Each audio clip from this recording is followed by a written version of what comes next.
Welcome to మన TV. Kurnool జిల్లా ఎమ్మిగనూరులో municipal పారిశుద్ధ కార్మికులు 10వ రోజు సమ్మె వినూత్న రీతిలో నిరసన చేపట్టారు. ఎమ్మిగనూరు వైఎస్ఆర్ సర్కిల్ నందు నడి రోడ్డుపై భోజనం చేస్తూ తమ నిరసన తెలియజేశారు.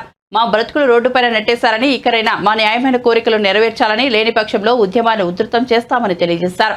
సిపిఐ పట్టణ కార్యదర్శి రంగన్న మాట్లాడుతూ రాష్ట్ర వ్యాప్తంగా 10 రోజులుగా పారిశుద్ధ కార్మికులు చేస్తున్న సమ్మెకు మద్దతుగా ఎమ్మిగనూరులో రోడ్డుపై బైఠాయించి భోజన కార్యక్రమం చేస్తున్నామని, కార్మికుల న్యాయమైన కోరికలు నెరవేర్చేంత వరకు సిపిఐ పార్టీ వీళ్లకు తోడుగా ఉంటుందని తెలియజేశారు.